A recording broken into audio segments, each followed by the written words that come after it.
সবাইকে সবাইকে প্রথমেই জানাই শুভ নববর্ষ। তোমাদের পরীক্ষার পরেও কথা হচ্ছে, মানে প্রথমবার আমাদের দেখা হচ্ছে, এবং নববর্ষে, বাংলার নববর্ষে তো প্রথম দেখা হচ্ছে। ওকে, তো আমার কথা সবাই শুনতে পাচ্ছ? এনিওয়ান একটু রেসপন্স করো, হাত তুলে। দোয়ারবাসিনী গার্লস, ওকে। শ্রীরামপুর গার্লস, আশা করছি শুনতে পাচ্ছ। শ্রীরামপুর গার্লস, এনিওয়ান প্লিজ একটু হাত তুলে রেসপন্ড করো যদি শুনতে পাও। ওকে, ঠিক আছে, থ্যাংক ইউ, থ্যাংক ইউ।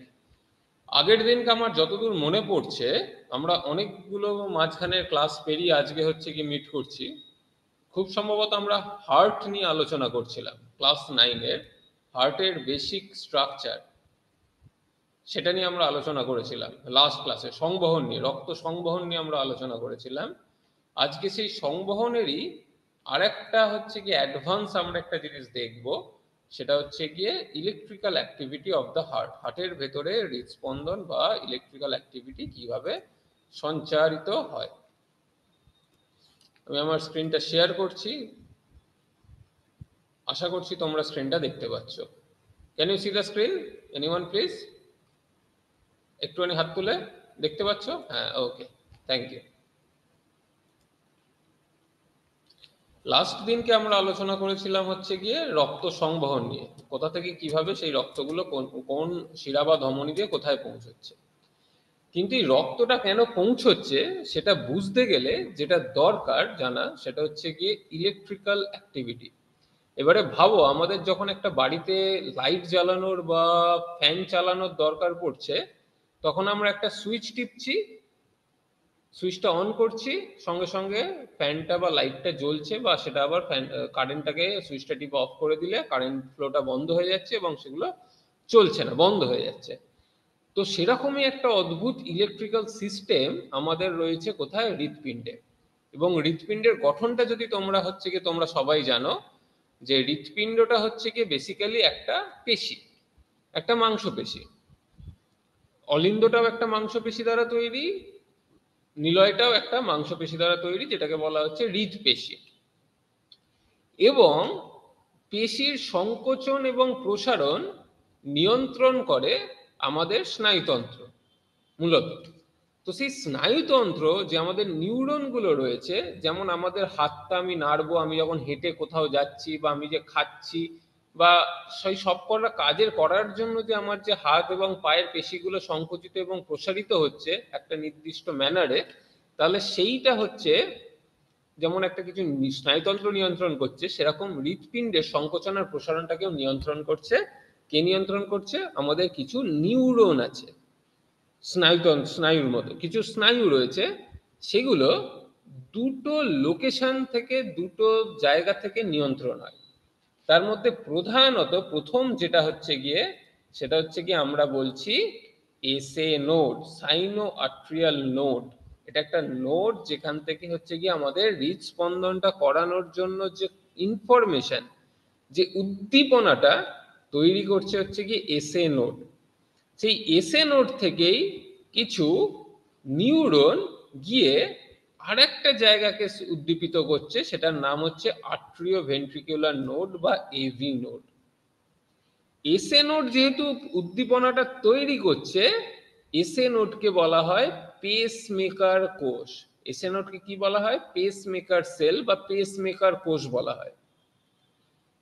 নামটা থেকে তোমরা হয়তো বুঝতে পারছো, অনেক সময় তোমরা তোমাদের আশেপাশে হয়তো কখনো শুনে থাকবে যে ওনার বুকেতে একটা পেসমেকার বসানো হয়েছে, সার্জারি করে, অপারেশন করে ওনার বুকেতে একটা পেসমেকার বসানো হয়েছে।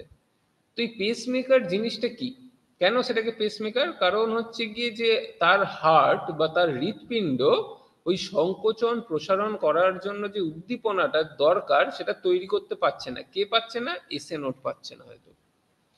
সেই এসএ নোড যখন স্বাভাবিকভাবে তৈরি করতে পারছে না, তখনই আমার একটা আর্টিফিশিয়াল যন্ত্রের, কৃত্রিম যন্ত্রের দরকার পড়লো, যেটার নাম পেসমেকার। আমি তোমাদেরকে ছবিতে দেখাবো একটু বাদে। তাহলে এসএ নোডের কাজ কি? এসএ নোডের কাজ হচ্ছে গিয়ে ইলেকট্রিক্যাল কারেন্ট উদ্দীপনাটা তৈরি করা। তারপরে কিছু ট্র্যাকের মাধ্যমে, কিছু রাস্তা দিয়ে সেই উদ্দীপনাটা চলে যাবে, সেটা উদ্দীপিত করবে কাকে? আর্ট্রিওভেন্ট্রিকুলার নোডকে। যেহেতু এটা অলিন্দের ঠিক ওপরে থাকে অট্রিয়ামের, সেই কারণে ওই জায়গাটাকে তোমরা ধরে নিতে পারো এসএ নোড, আর সাইনো আর্ট্রিয়াল নোড। আর এটা হচ্ছে গিয়ে অলিন্দ এবং নিলয়ের ঠিক সংযোগস্থলে মোটামুটি বাইরের দিকে থাকছে, তো অট্রিও ভেন্ট্রিকুলার নোড এভি নোড অবস্থান করছে। এই এভি নোড থেকে উদ্দীপনাটা কি হয়, এই এভি নোড থেকে উদ্দীপনা আবার নির্দিষ্ট কিছু ট্র্যাকের মাধ্যমে, একটা হচ্ছে রাইট বান্ডেল ব্রাঞ্চ বলা হয়, আর একটাকে বলা হয় লেফট বান্ডেল ব্রাঞ্চ দিয়ে। এটাও কিছুই না, বেশ কিছু স্নায়ু ধরতে পারো। সেই স্নায়ুগুলো কি করে, সেটা হচ্ছে কি থ্রু পার্কিনজি ফাইবার, এগুলো বিভিন্ন পার্কিনজি ফাইবার, আরো অজস্র পার্কিনজি ফাইবার তৈরি হয়, যেটা কি করে অলিন্দ এবং নিলয়ের সংকোচন এবং প্রসারণটাকে নিয়ন্ত্রণ করছে। কখন অলিন্দটা সংকুচিত হবে এবং কখন নিলয়টা সংকুচিত বা প্রসারিত হবে, রিল্যাক্স হবে, সংকোচনটা কিন্তু অ্যাকচুয়াল অ্যাক্টিভিটি। সংকোচনটা হচ্ছে কি করতে হচ্ছে যখনই মাসেলের নিউরনের ইনফরমেশনটা থাকছে না, তখন হচ্ছে পেশিটা কিন্তু রিল্যাক্স করে যাচ্ছে। তো electrical activity of the heart যদি ঠিকঠাক কাজ না করে, তাহলে কি হবে, মানুষের মৃত্যু ঘটতে পারে। এই ইলেকট্রিক্যাল অ্যাক্টিভিটি হৃৎপিণ্ডের যদি কাজ না করে, তাহলে মানুষের মৃত্যু ঘটতে পারে, কারণ এই পাম্পটা, হার্ট অ্যাজ এ পাম্প, সেটা কাজ করবে না। এইবারে তোমাদের বইয়েতে নেই, কিন্তু আমি তাও একটুখানি হচ্ছে গিয়ে তোমাদেরকে হাইলাইট করব, তোমাদেরকে আমি একটা নির্দিষ্ট জিনিস একটুখানি আজকে আলোচনা করব। সেটা হচ্ছে দুটো বিশেষ রোগ নিয়ে। ক্লাস 9-এ হয়তো তোমাদের এটা, কিন্তু তোমাদের জেনারেল নলেজের জন্য, এবং যেহেতু হৃৎপিণ্ড নিয়ে কথা হচ্ছে, কার্ডিয়াক অ্যাক্টিভিটি এবং তার রিলেটেড যে সমস্যা, তার প্রধান দুটো যে রোগ যেটার কারণে মানুষের মৃত্যু পর্যন্ত ঘটে, তোমরা হয়তো শুনেছো বিভিন্ন সময়, সেই রকম দুটো রোগের নাম আমরা হচ্ছে কি এখন করব। একটা হচ্ছে কার্ডিয়াক অ্যারেস্ট, আর একটার নাম হচ্ছে হার্ট অ্যাটাক। ঠিক আছে? এখন তোমরা হয়তো খবরে অনেক সময় শুনে থাকবে, যারা পার্টিকুলারলি কিছু সেলিব্রিটি বা ইম্পর্টেন্ট অনেক মানুষ হয়তো কখনো জিম করতে গিয়ে, কখনো খেলার মাঠে খেলতে খেলতে, বা অনেক সময় বার্ধক্যজনিত কারণেও, অন্য কোনো রোগ নয়, হার্ট অ্যাটাকে বা কার্ডিয়াক অ্যারেস্টে মৃত্যু হয়েছে কোনো কারণে। তো এই দুটো রোগের মধ্যে প্রধানত সাধারণ মানুষের মধ্যে একটু সচেতনতার অভাব, বা অনেক সময় জানার অভাবের কারণে হয়ে থাকে, যে কার্ডিয়াক অ্যারেস্ট এবং হার্ট অ্যাটাক দুটোকে একসাথে মিক্স হয়ে যায়। যে মিক্স হয়ে যায় বলতে, কোনটা হার্ট অ্যাটাক আর কোনটা কার্ডিয়াক অ্যারেস্ট, সেটা অনেক সময় ডিফারেন্সিয়েট করতে পারে না, কারণ দুটোরই কারণ আলাদা এবং দুটোরই যে ট্রিটমেন্ট পদ্ধতি কিন্তু আলাদা। ঠিক আছে? তো কার্ডিয়াক অ্যারেস্টটা কি? কার্ডিয়াক অ্যারেস্ট হচ্ছে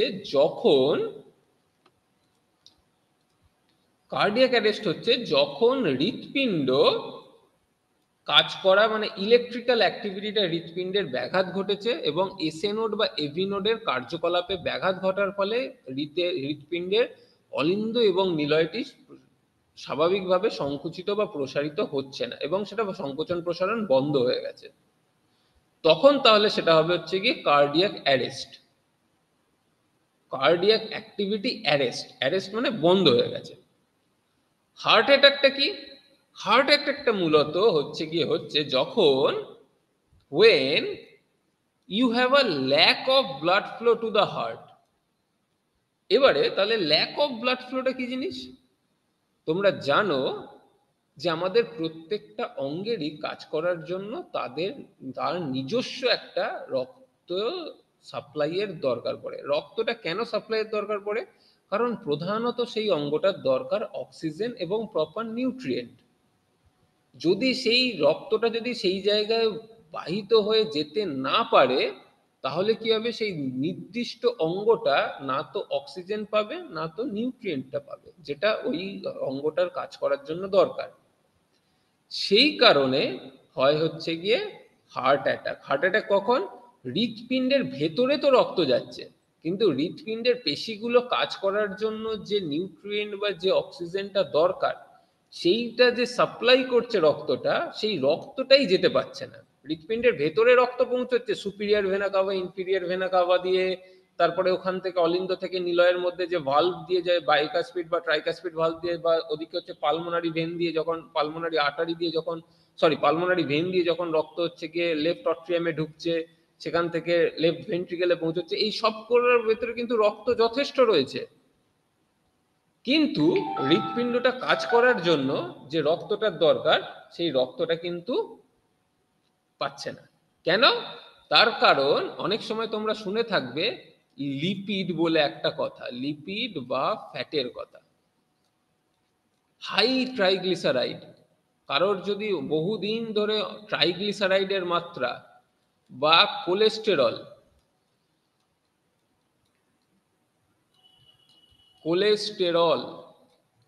এর মাত্রা রক্তে বেশি থাকে, তখন কি হয়, সেই ট্রাইগ্লিসারাইড বা কোলেস্টেরল গুলো রক্তবাহের মধ্যে এরকম ভাবে জমতে থাকে। লিপিড জমতে জমতে কি হয়,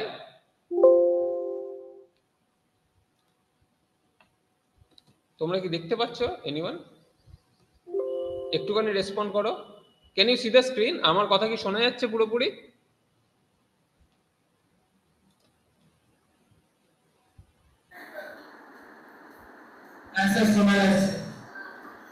ওকে, থ্যাংক ইউ। তাহলে কি হচ্ছে, এই যে ট্রাইগ্লিসারাইড বা কোলেস্টেরল, এই ট্রাইগ্লিসারাইড বা কোলেস্টেরলটা জমতে জমতে রক্তবাহটাকে বন্ধ করে দেয়। মানে একটা সহজ সরল একটা রক্তবাহের মধ্যে দিয়ে রক্ত ফ্লো করছিল, সেই রক্ত ফ্লোটা করতে করতে এখানে দেখা যাচ্ছে আস্তে আস্তে লিপিড জমতে শুরু করেছে, আর একটুখানি লিপিড জমলো, ঠিক একইভাবে আরেকটা দিকেতেও লিপিড জমছে। লিপিড জমতে জমতে কি হচ্ছে, এই জায়গাটা আস্তে আস্তে কিন্তু বন্ধ হতে শুরু করেছে। তখন আর এইখান দিয়ে রক্তটা ফ্রিলি যেতে পারে না, বা কোনো সময় জমতে জমতে জমতে জমতে এই রাস্তাটা হয়তো পুরোপুরি বন্ধ হয়ে গেল। তাহলে কি হবে? তাহলে কিন্তু এই ধরনের সমস্যাগুলো তখন, এবং সেটা শরীরের অন্য কোনো জায়গায় নয়, সেটা যদি পার্টিকুলার যেটা হৃৎপিণ্ডে রক্ত সাপ্লাই করছে সেই ধরনের আর্টারি বা সেই ধরনের ধমনির মধ্যে হয়ে থাকে, তাহলে কিন্তু যেটা হবে সেই রোগটার নাম হচ্ছে হার্ট অ্যাটাক। তাহলে কি এনিওয়ান, এই হার্ট অ্যাটাকের ট্রিটমেন্ট কি হতে পারে? কেউ বলবে একজন? আর কার্ডিয়াক অ্যারেস্টের পসিবল ট্রিটমেন্ট কি হতে পারে? সিম্পল যেটা সমস্যা শুনলে সেই সমস্যাটার সমাধান কি হতে পারে? একটাতে হৃৎপিণ্ডের ইলেকট্রিক্যাল অ্যাক্টিভিটি বা উদ্দীপনা তৈরি করার এসএ নোড এবং এভি নোডের হয়তো কাজ করছে না ঠিক মতো, আর একটাতে হচ্ছে রক্তবাহটা বন্ধ হয়ে গেছে, যেটা হৃৎপিণ্ডে রক্ত সরবরাহ করে। কি হতে পারে?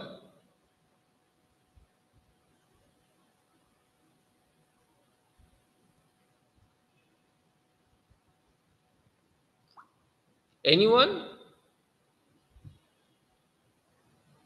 সাধারণ ধারণা থেকে তোমার মাথায় কি আসছে প্রথমে?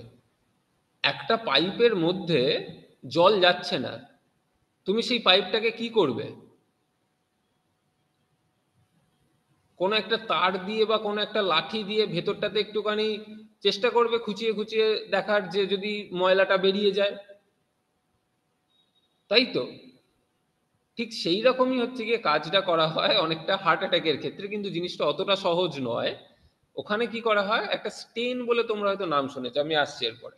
তো এই দুটো রোগ কিন্তু রাস্তাঘাটে অনেক সময়, এখন গরমকাল পড়ছে বা বিভিন্ন কারণে কিন্তু ইলেকট্রোলাইট ইনব্যালেন্সের ফলে এই ধরনের রোগ কিন্তু বারবার হয়। কারণ একটা নিউরন কাজ করতে গেলে কিন্তু তার নির্দিষ্ট পরিমাণে ক্যালসিয়াম, সোডিয়াম, পটাশিয়ামের দরকার পড়ে। তখনই যখন গরমকালে এই জিনিসগুলো হয় না, তখন অনেক সময় বিভিন্ন ধরনের কার্ডিয়াক অ্যারেস্টের ঘটনা হচ্ছে কি শোনা যায়। কার্ডিয়াক অ্যারেস্ট পার্টিকুলারলি, যদি কারোর কার্ডিয়াক অ্যারেস্ট হয়ে থাকে, তখন হচ্ছে গিয়ে মেনলি নার্সিংহোমে বা হসপিটালে নিয়ে যাওয়ার আগে, কোনো হাসপাতালে নিয়ে যাওয়ার আগে বা নিয়ে গেলেও, প্রথম যেটা হচ্ছে গিয়ে যেতে যেতে যাতে তার অন্যান্য অঙ্গগুলোতে রক্ত সরবরাহ কিছুটা হতে পারে, সেটার জন্য কি করা হয়, একটা পদ্ধতি আছে। এখন লোকাল ট্রেন এর গায়েতেও হচ্ছে গিয়ে এই সিপিআর, তোমরা যারা ট্রেনে করে যদি কেউ স্কুলে যাতায়াত করো, লোকাল ট্রেনের দেখবে নতুন কামরাগুলোর প্রত্যেকটা দরজার পাশে কিন্তু স্টিলের বোর্ডে করে লেখা আছে কিভাবে সিপিআর দিতে হয়। প্রত্যেকটা ইম্পর্টেন্ট জায়গা, বাস টার্মিনাস, বড় বড় বাস টার্মিনাস, এয়ারপোর্ট, বিভিন্ন জায়গাতে হচ্ছে গিয়ে কিন্তু সিপিআর নিয়ে সচেতনতা বাড়ানো হচ্ছে। কারণ এটা সবারই হবে তা নয়, কিন্তু যখন কোনো একজনের এরকম একটা ঘটনা ঘটছে, কার্ডিয়াক অ্যারেস্ট বা হার্ট অ্যাটাক, কিন্তু ন্যূনতম ফার্স্ট এডটা প্রথমে কি হতে পারে সেটার জন্য একটা অ্যাওয়ারনেস এবং মানুষকে সচেতন করার কিন্তু ব্যবস্থা, এবং তার সাথে সেটা কিভাবে দিতে হয় তারও কিন্তু পদ্ধতি ওখানে পুরোপুরি লেখা থাকে, তোমরা দেখতে পারো। তো সিপিআর বা কার্ডিও পালমোনারি রিসাসিটেশন, যেটা বেসিক্যালি কি করা হয়, কারণ হৃৎপিণ্ড যদি পাম্প না করে তাহলে আমার মস্তিষ্কে কিছুক্ষণ বাদে রক্ত পৌঁছবে না, আমার অন্যান্য অঙ্গগুলোতেও কিছুক্ষণ বাদে রক্ত পৌঁছানো বন্ধ হয়ে যাবে, এবং রক্ত সরবরাহ যদি বন্ধ হয় সেখানে আমার কি হবে, রক্তটা জমাট বেঁধে যাবে।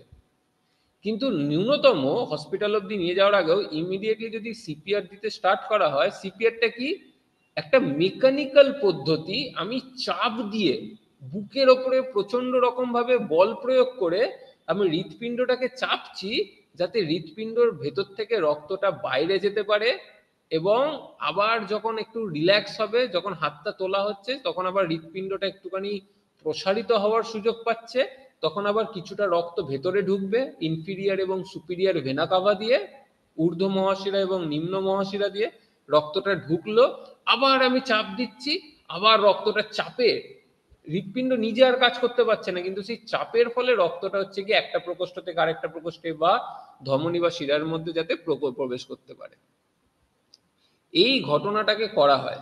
এটা করার জন্য প্রচন্ড শক্তির দরকার পড়ে, এবং সেটাকে একটা নির্দিষ্ট পদ্ধতি রয়েছে, খুব দ্রুত করলেও হবে না, আবার খুব আস্তে করলেও হবে না। কতবার করতে হয়? প্রতি মিনিটে 100 থেকে 120 বার কম্প্রেস করতে হয়। প্রতি মিনিটে, যেমন নিচের ছোট্ট একটা ভিডিওতে দেখছো, প্রতি মিনিটে একদম কনুইটাকে সোজা করে 100 থেকে 120 বার। তার মধ্যে প্রতি 30 বার কম্প্রেস করার পরে 2 বার করে মুখ থেকে মুখে হচ্ছে গিয়ে শ্বাস দিতে হয় বায়ু। এইটা হচ্ছে কি সিপিআর বা কার্ডিও পালমোনারি রিসাসিটেশনের পদ্ধতি, যাতে কিছুটা ফার্স্ট এড তাকে দেওয়া সম্ভব হয়। ঠিক আছে, নেক্সট এখানে একটা ছোট্ট ভিডিও রয়েছে, আমি তোমাদেরকে দেখানোর চেষ্টা করছি, তাহলে এই পদ্ধতিটা হয়তো একটুখানি বুঝতে পারবে। এটা YouTube video. It works hard for us every second of every day, delivering blood and oxygen to every cell in our body. But when sudden cardiac arrest strikes, দেখো হার্টের সংকোচন প্রসারণটা দেখো একদম অ্যাবনর্মাল হয়ে গেল এখন, দেখো, and blood flow stops. এবং রক্ত সরবরাহ বন্ধ হয়ে যাবে আজ কিছুক্ষণ বাদে। Vital organs and our heart will begin to die. দেখো রক্ত পাচ্ছে না, হয়তো মেজর অর্গানগুলো আমাদের রক্ত পাওয়া বন্ধ হয়ে গেছে। Brain damage will start to set in within 4 minutes, and after 10 minutes the blood to the brain. দেখো এবারে সিপিআর দিলে কি হচ্ছে, and 2 compressions keep blood and oxygen moving to the heart. দেখো এখন কোনো রক্ত সরবরাহ হচ্ছে না, has the best chance of resuming a normal electrical rhythm, কারণ হৃৎপিণ্ডের স্বাভাবিক ইলেকট্রিক্যাল অ্যাক্টিভিটিটা বন্ধ হয়ে গেছে।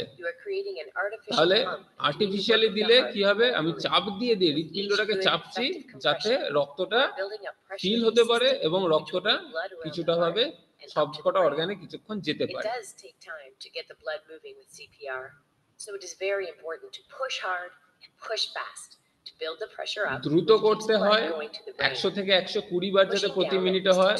কতটা নামাতে হবে? খুব কম নামলেও হবে না। ভাবো বুকের পাঁজরকে 2 ইঞ্চি নিচে নামানো, 2 ইঞ্চি মানে প্রায় 5 সেন্টিমিটারের কাছাকাছি। is necessary to keep blood pumping. Let's see what happens when we take our hands off the chest. দেখো যেই আবার ছেড়ে দেওয়া হয় আবার রক্ত সরবরাহ কিন্তু পুরোপুরি বন্ধ হয়ে যায়। বুঝতে পারছো? দেখো রক্ত আর কোনো অর্গানে যাচ্ছে না, কোনো অঙ্গে তার রক্তটা পৌঁছচ্ছে না।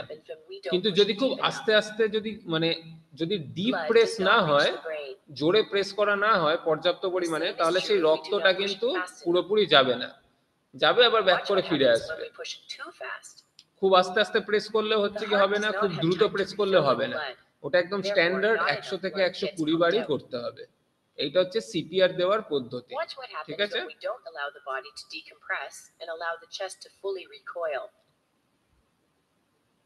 ঠিক আছে, এইটা হচ্ছে সিপিআর। মোটামুটি আশা করছি তোমরা একটা ধারণা পেলে। আর ডিফিব্রিলেশন হচ্ছে আরেকটা টেকনিক। তোমরা অনেক অনেক হিন্দি সিনেমাতে বা হলিউডের অনেক অজস্র মুভিজে সিনেমার মধ্যে তোমরা হয়তো দেখেছো এই ধরনের একটা শক থেরাপি বা শক দেওয়ার কথা। সেখানে কি করা হয়, সেখানে বেসিক্যালি ডিফিব্রিলেশনটা কি করে, একটা ইলেকট্রোডকে রাখা হচ্ছে ডান দিকে কাঁধের কাছে, বুকের কাছে, আর একটাকে রাখা হচ্ছে বাঁ দিকের একটু নিচের দিকে, ডায়াফ্রাম বা একটু স্টার্নামের ঠিক নিচের দিকটাতে। সেখানে কি করা হয়, কারণ আমাদের হার্টের পজিশনটাও দেখো ঠিক ওই রকম ওরিয়েন্টেশনেই থাকে। তো ডিফিব্রিলেশনে বেসিক্যালি দুটো প্যাড থাকে, সেই প্যাড দুটোর মধ্যে একটাকে একটা ডিফিব্রিলেটর প্যাড, আর একটা হচ্ছে কি প্যাডেল, আর একটা হচ্ছে কি এদিকে রাখা রয়েছে। হার্টের পজিশন যেহেতু ডাইরেকশনটা এটাই, তোমরা যদি মনে করো যে একটা এসএ নোডটা কিন্তু এখানে ছিল, এভি নোড, এসএ নোড থেকে ইম্পালসটা এভিতে যাচ্ছিল, এভি থেকে বান্ডেল অফ হিস হয়ে পার্কিনজি ফাইবার গুলোতে ঢুকে যাচ্ছিল হার্টের দুদিকে। তাহলে আমার যে ইলেকট্রিক্যাল কারেন্টটা যদি আমি আর্টিফিশিয়ালি দিই, তাহলে কি হচ্ছে, আমি সেই হার্টের ইলেকট্রিক্যাল অ্যাক্টিভিটিটাকে তৈরি করার চেষ্টা করছি ইমিডিয়েট। কিছু কিছু সিচুয়েশনে ডিফিব্রিলেশনের দরকার পড়ে, ঠিক আছে।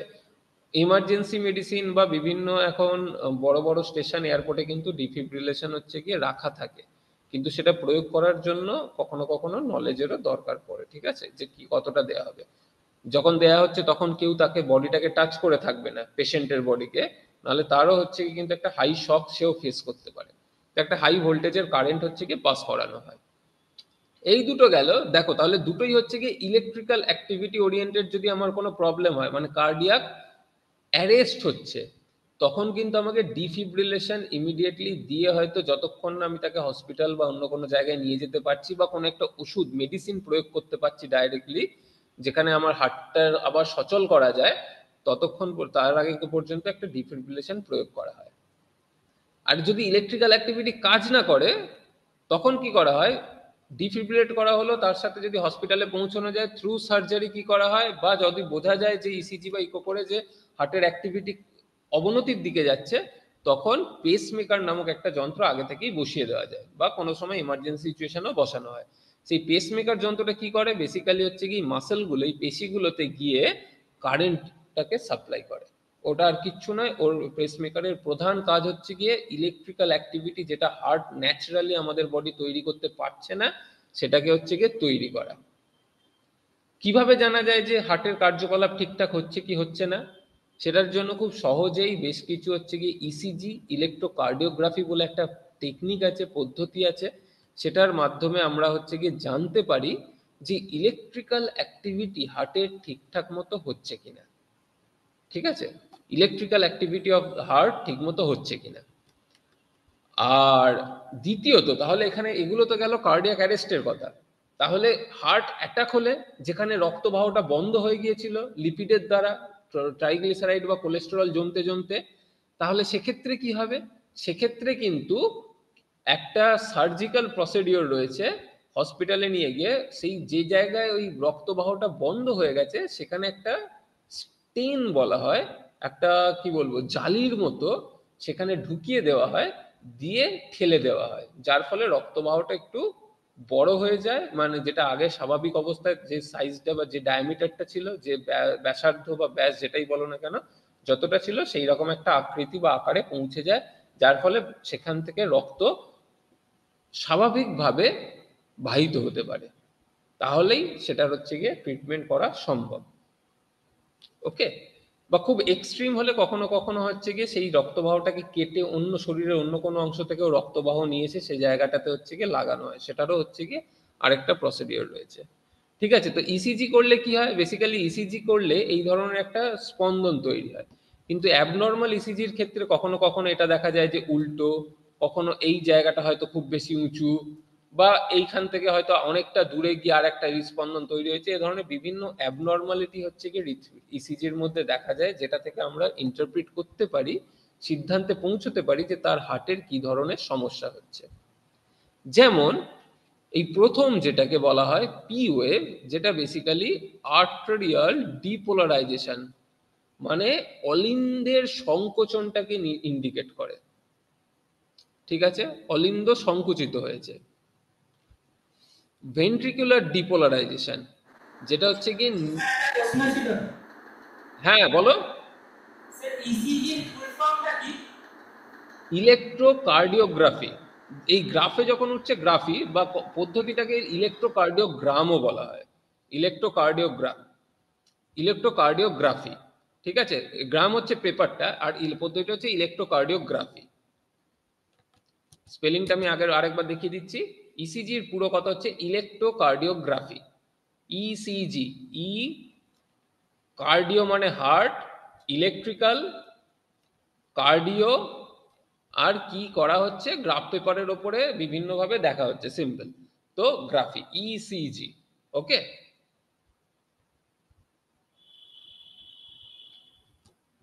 ওকে। তাহলে পিওএফ কি করছে? অলিন্দের সংকোচনটাকে বোঝাচ্ছে। QRS ventricular depolarisation. Ventricular depolarisation মানে ভেন্ট্রিকেল যখন সংকুচিত হচ্ছে, নিলয় যখন সংকুচিত হচ্ছে। আর টিওএফ সাধারণত ইন্ডিকেট করছে নিলয়ের প্রসারণ।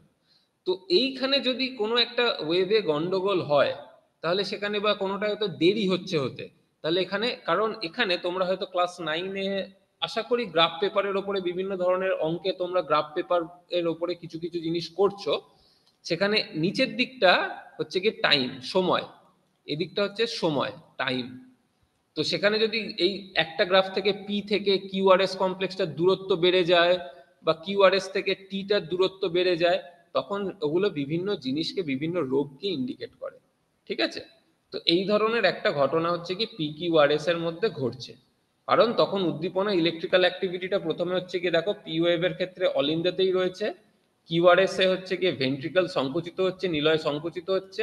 টি ওয়েভের সময় নিলয়টা হচ্ছে গিয়ে প্রসারিত হয়েছিল, activation of the ventricle activate হয়েছিল, আর তারপরে রিকভার করছে ভেন্ট্রিকলটা, পাম্প করে ফেলেছে হৃৎপিণ্ড, রক্ত বার করে দিয়েছে, এবারে সেটা আবার রিকভারি জোনেতে যাচ্ছে টিটা, ঠিক আছে। তো আজকের মতোই এই পর্যন্ত। অলরেডি তোমাদের ক্লাসের পরবর্তী ক্লাসের টাইম হচ্ছে কি প্রায় হতে চললো। তো নর্মালি কি হয়, নর্মালি একটা যে এই ধরনের স্পন্দন দেখা যায়, যদি উল্টোপাল্টা স্পন্দন হয়, যেটাকে বলা হয় আর্ট্রিয়াল ফিব্রিলেশন, মানে হৃৎপিণ্ডটা পুরো ইরেগুলার প্যাটার্নে রিদিম করছে, মানে কন্ট্রাকশন রিল্যাক্সেশন হচ্ছে, তার কোনো স্বাভাবিক স্পন্দন, মানে স্বাভাবিক যে নিলয় অলিন্দ হলো তারপরে নিলয়ের হলো, সেটা হচ্ছে কি হচ্ছে না। যে কোনো দিকে যে কোনো ভাবে ইলেকট্রিক্যাল অ্যাক্টিভিটি ট্রান্সমিট হচ্ছে, এবং হৃৎপিণ্ড অলিন্দ এবং নিলয় ইরেগুলার কন্ট্রাকশন এবং রিল্যাক্সেশন করছে। তখন হচ্ছে কি এরকম একটা, এটা একটা গ্রাফিক ইমেজ, এটা অ্যাকচুয়াল ইসিজির কার্ভ নয়, কিন্তু এরকম বিভিন্ন ধরনের ইরেগুলারিটি দেখা যায়, যেখানে দেখো এক সময় এটা থেকে এটার দূরত্ব যা, আবার তার পরের দুটোর দূরত্ব দেখো অনেক কম, তারপরে আবার হচ্ছে গিয়ে সময় বেড়ে গেছে, এক্ষেত্রে আবার সময় কমে গেছে, বা মাঝখানে হচ্ছে গিয়ে যেটা একদম স্বাভাবিক রিদমে একটা পি এবং একটা টি থাকার কথা, তার বদলে মাঝখানে অনেকগুলো সংকোচন প্রসারণ হচ্ছে। তো এইগুলো ইন্ডিকেট করে যে হচ্ছে গিয়ে কি হৃৎপিণ্ডের উদ্দীপনাটা তৈরি এবং সেটা বাহিত হওয়াটা, যে electrical activity of the heart ঠিক মতো হচ্ছে না, ঠিক আছে। তো আজকের মতো এই পর্যন্তই, আর কন্টিনিউ করছি না। হৃৎপিণ্ডের হারকেও হচ্ছে কি খুব ভালোভাবে কন্টিনিউ ক্যালকুলেট করা যায়, সেটা আমরা একবার নেক্সট দিনকে করে অন্য একটা টপিক স্টার্ট করবো, ঠিক আছে। আজকের মতো এই পর্যন্ত। তোমরা যারা ইন্টারেস্টেড একটুখানি ইসিজি নিয়ে একটুখানি চাইলে তোমরা পড়ে আসতে পারো, পড়ে এসে আমরা নেক্সট দিনকে ওটা নিয়ে আলোচনা করব, ঠিক আছে। নেক্সট দিনকে আমরা একটা অঙ্ক করব, যে কিভাবে হচ্ছে গিয়ে ইসিজি বা electrical activity of the heart calculate করা যায়। ইসিজির গ্রাফের বেসিক যে ইন্টারপ্রিটেশন, হার্ট রেট তোমরা নিজেরা ক্যালকুলেট করতে পারবে, ঠিক আছে। নেক্সট দিনকে আমরা একটা করবো উদাহরণ হিসাবে। আজকের মতো এই পর্যন্তই। Thank you everyone, bye. কারো কোনো কোশ্চেন আছে? Any questions, any doubt? Otherwise you can ask in the next class, no issues. Okay, bye everyone.